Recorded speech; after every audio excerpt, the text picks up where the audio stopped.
Welcome to the AC Green Show. I'm AC Green. You know what we do. We're building a community of goal-oriented, success-driven individuals who recognize the value of coming together to do great things as we all build financial wealth and live holistic lives. So about 50 years ago, in high schools in the urban areas, they started to transition away from shops, wood shop, electronic shop, sheet metal shop, and all those trade-oriented shops and curriculum, and they moved toward a corporate set where they made it more sexy to want to carry a briefcase and wear a business suit. You know what I'm saying? All right. So man, maybe over the last 20, 30 years, you don't see any shops in these urban schools, which means that the construction trade is not flourishing with inner city folks at all. On my guest on my show, I have Jerry Patton. Hey Jerry, how you doing? Good. How are you today, AC? I'm doing real good. So Jerry, you work in one of those trades. Yes, I am a union carpenter of 30 years. A union carpenter of 30 years. Now, did you attend an inner city high school? I did attend an inner city high school, but it was a magnet school. It was not a school that afforded me the opportunity to actually take up the trades while in high school. That was something I did after high school. When most individuals were going to college, I was going to trade school. Got it. So how many years have you been in the trades now? Approximately a little over 30 years right now. I started at the ripe age of 19, and I've been doing that ever since. So lay this out for us, Jerry, and so people can get an understanding. So for what, 30 years you've been working in the trades. What has working in the trades afforded you? Give me an idea from your early days to now, the wages you make, the amount of money you make per hour in the trades. Let me say this, AC. From the conversation we had the other day, I reflected back on a young lady I was dating who had a master's degree. And this was probably about 25 years ago. And she just so happened to see one of my text stubs, and she was irate to think that she had gone to school as long as she has gone to school. And our checks were a difference of about $30 to $40 in wages. Right now, per hour, carpenter makes roughly about $50 an hour, a union carpenter. At the age of 20, I was making roughly about $26.95 an hour, which was a great wage for someone 25, 30 years ago. That was big money 25, 30 years ago. Right now, making $50 an hour gives you a six-figure salary. And on top of that, what does a pension for you look like when you're ready to retire? How far are you away from retirement, by the way? Well, I've actually worked in several entities of carpentry. I worked in the union for my first 20 years, and my second, roughly about 15 years, I was with the city. You can look at if you got 30 years of carpentry under your belt, you're roughly looking at about $4 to $5 grand a month pension. And that's not speaking of your Social Security when you turn 62. Got it. Yeah.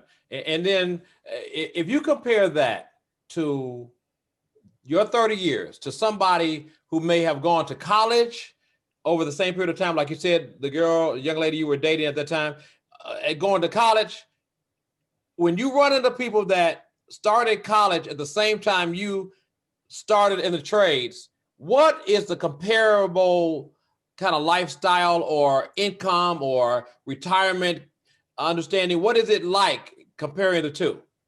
Let me say this, AC. When my first 5 to 6 years of being a carpenter, I had several of my buddies who had graduated from college and were looking for employment. And they would call me and I would say, hey man, I could get you a job as a laborer making $30 an hour. And they would ask me, so what does a laborer do? I say a laborer basically just, you're an assistant for the carpenter, for the trades. You're going to get them what they need. You're going to keep the work area clean. And the guy, he went on to say, man, I just graduated out of college. I'm not going to be doing that type of work. But here's the thing. When he went out to get a job, the most he could get a job making was $15 an hour. And at that point, he called me back to say, hey, Jerry, is that job you talked about still available? And I said, what's up? I mean, you weren't really interested initially when I told you about it. He said, well, I'm wearing a shirt and tie every day and I'm only making $15 an hour. You told me I could start with you making $30 an hour. I say no more. Yeah. And so do you think, I mean, do you think that it was a a purposeful kind of switch they made so that maybe some of the ethnics and some of the and the white community could have these great trade jobs that they knew were coming and building these cities, and they switched us out to working in corporate America, making us think that that was the more sexier thing to do, when in fact they were literally moving you out of the money stream. Exactly. Let me tell you this, AC, what I learned early on in the trades. The trades were basically designed for unintelligent white folks who could not make it in corporate America, those who couldn't get into college. That's what my understanding was when we thought about quote unquote white folks in the trades. As a student in the trade school, AC, we had classrooms where the size of the classrooms were anywhere from 30 to 40 people. There was only 2 or 3 blacks in the classroom. Now let me paint a picture for you. There's a pre-apprenticeship class that you take, and after I guess about 8 weeks of taking this class, you have to take a test to, it's like a graduation to start the apprenticeship. Many of the quote unquote white failed the test, but because their fathers and grandfathers were carpenters, they were grandfathered in. Whereas if a black failed that test, you were absolutely out of the program at that point. So we look at an opportunity where the white boys failed the test, and because their parents and grandparents were in the trades, they actually allowed them to get to further their education, even though they had failed the test.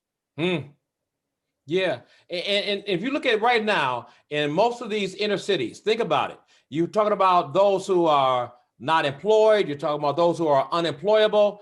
When in fact, back in the day, and I know you remember this, they were telling people that, listen, you want to, your daddy, your granddaddy, they would say, you need to learn how to do something with your hands. Remember that? Exactly. And you'll always have a job is what they were telling you. But we wanted to be more sophisticated. So when we were sold this bill of goods saying that, hey, you can wear a suit and tie every day and you could carry a briefcase. And we went on that track. And I'm telling you right now, the vast majority of college educated black folks are working in careers that have nothing to do with the degree they achieved. You are absolutely right, AC. You are absolutely right. I've even encountered those who had gone out and got degrees and were afforded the opportunity to get into an apprenticeship. And they said, the hell to do, hey, bye-bye degree, because I'm making more money here than I ever made before in my life. So what's the outlook for you? So how long are you from retirement, you said? Well, I actually retired from one of the, because as you get older, one thing about the trades, it wears and tears on your body. So I've had 3 rotator cuff surgeries. My knees are in bad shape. So now hold on now. What trade were you in? Pardon me? What trade are you in? I'm a carpenter. Oh, because you're on your knees a lot. Exactly. I got you. So I'm actually working a non-union job right now, which is a maintenance job, which is a very easy job. It's a non-union job, so I'm not getting the union wage, but it's not the groove that I'm used to. Older guys, as you get older in the trades, you want something that's more laid back. Even now, as you're older, you want a job where you're like a house carpenter at a hotel, where you just go around and you possibly change locks on doors, or you pick a lock so that someone who's locked out of a room can get in a room, stuff like that. That's a semi-retired job. That's what you want as an older individual. As an older individual, you really don't try to compete with these younger guys because it's a high-paced job. You're running constantly. So as you get older, you're not trying to quote unquote be in the trades. And one thing about being black in the trades, no matter how talented you are, they're not going to give you the cushiony job. They're going to give it to their nephews, to their sons. You know, they go give the blacks the jobs that the white boys don't want. Even though you're making same money, you know, there's always a job that the white boys don't want. Hypothetically speaking, doing floors, floor tile, concrete work. White boys don't want that job because it's grueling to the body, but nevertheless it pays. So you'll see more of us on a job like that where you're always on your knees, always bending your back versus something that's like ceilings and stuff like that. So they separate us. Even when it comes time for layoff, it doesn't matter how great of a worker you are when it comes time for layoff, because at the end of a job, they begin to downsize. And when you're downsizing, they laying individuals off on a as needed basis. But you could be the best craftsman as a black carpenter, but because you're black, you're the first to get laid off when it comes layoff time. Yeah. So look at this. There is some move to bring the shops back to the high schools. And this is one of the things I say about our politics. We need to be moving our politics and how we put pressure on our elected officials to do the things that's going to really benefit us the greatest. You hear a lot of talk about how the unions are with the minority population, but if you look at the roles of those who are African-American and that's in the union, you don't see those numbers stacking up the way, in other words, their talk is a whole lot sweeter than their actuality. Their actuality is like, hey, you know, you don't forget about black folks. So I think we need to use our muscle and our collective voices to really make sure that we have these jobs that are in place to build the country. One of the things that's getting ready to happen, potentially under the Biden administration, is they're going to do infrastructural programs and rebuilding of a nation programs, and which they mean to be jobs programs. If we want the best of those jobs, we need to be in the unions. Yes, you need to be trained. And, you know, and once again, just to piggyback on what you asked, also as an older individual, it's ideal to have a teaching job. I would love to be able to teach the trade to the younger fellas that are interested in doing this type of work. One of the biggest problems, AC, with trying to get individuals in the trades is the younger individuals don't want to do this hard work. You know, they may say that, but when you get out on the workforce, or it's like this, AC, back in the day, I was afforded the opportunity where if you were a good worker, the foreman might come to you and say, hey man, you know any guys looking for work? Bring them on. And you would do that hoping that they would come and, you know, make you look good. But how often would it happen? A guy work a week, get a check, and he say, hey man, I'm good. You know, this me. Even though he just got a check that he's never gotten that type of amount of money before, you know, he went home tired every day, and that wasn't for him, you know? Yeah, well, I wish I had time to go into what I understand is the, you know, psychology of all that, because there's a real psychology behind that. And let me just simply say like this, the issue is that we're not gonna, the issue is so deep that it's going to take more than throwing money in our community at these issues.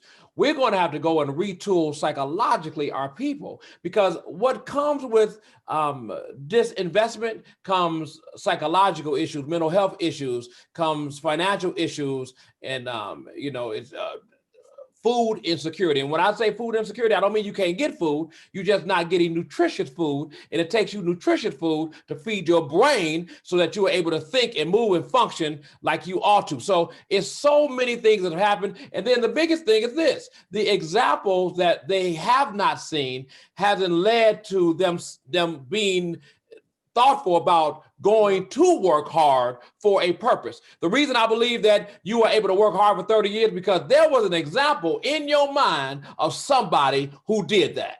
You are absolutely right, AC. When I think about my dad, my uncles, you are absolutely right. They were a shining example of hardworking Black men.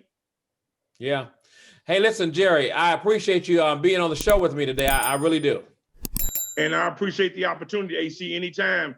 All right, thank you very much. Appreciate you. Hey, everybody, check this out before I let you go. Don't forget, go to the website, theacgreenshow.com, theacgreenshow.com. Check out the hair project. One thing we're wanting to make sure you get is that you could earn $3,000 a month minimum after we trained you and show you how to do the hair project. You want to have an online hair business, something you can do from your house. As things change, we got to change, and technology is rolling in. So you have to make sure I don't care if you have a job, do something that you can do on the side from your house. No matter what breaks out, Black folks gonna put Black women gonna get the hair, right? So get you an online hair business, make a minimum of $3,000 a month. You want to go to the link in the description to tell you how to get to the hair project. All right, everybody, listen, it's all about community. So we're giving to each other. You're my sister, my brother, and I love you. When you rise, I rise too. It's all about community.